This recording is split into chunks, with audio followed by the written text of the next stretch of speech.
5 જૂન વિશ્વ પર્યાવરણ દિવસ અંતર્ગત અમદાવાદ મ્યુનિસિપલ કોર્પોરેશન દ્વારા એક નવતર અભિગમ શરૂ કરવામાં આવ્યો છે, જેમાં પુનઃ ઉપયોગમાં લઈ શકાય તેવી વસ્તુઓ આ વાનમાં આપીને પર્યાવરણને શુદ્ધ રાખવાનો સંદેશ આપવામાં આવશે।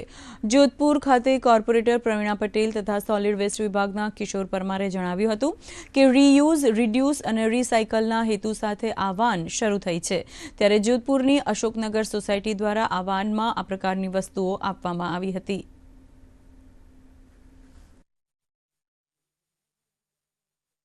જે તમામ ઉંમરના લોકો, બાળકો,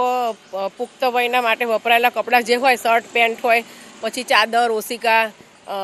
ધાબરા અને ટુવાલ જે હોય એ બધી વસ્તુ ઘરમાં જે જરૂરિયાત આપણે ના હોય બીજા લોકોને ઉપયોગી થાય એ માટેનું કાર્યક્રમ સરસ રીતે કોર્પોરેશન દ્વારા રાખવામાં આવે છે। અને એ કાર્યક્રમમાં અશોકનગર સોસાયટીમાં અત્યારે જે બધા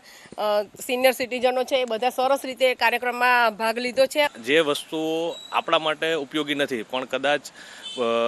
આપણા અમદાવાદના અન્ય એવા ઘણા બધા જરૂરિયાતમંદો છે કે જેને આપણે આપી અને એક સેવાના ભાગરૂપે આપણે એક આગવું કાર્યક્રમ કરી શકીએ। ખૂબ જ સુંદર ઇનિશિયેટિવ થઈ રહ્યું છે આજે, જે બિનઉપયોગી વસ્તુઓ છે તમારા માટે, જેમ છે કપડાં છે, રમકડા છે, ઇલેક્ટ્રોનિક્સ ઉપકરણો છે, જે પોતાના માટે બિનઉપયોગી છે પણ છતાં કોઈને મદદરૂપ થઈ શકે એ ભાવનાથી અમારા સોસાયટીના જે સભ્યો છે એ લોકોએ અલગ અલગ આ રીતે ડોનેશન કરેલું છે અને આ સુંદર ઇનિશિયેટિવનો ભાગ બનવાનો મને ખૂબ જ આનંદ છે।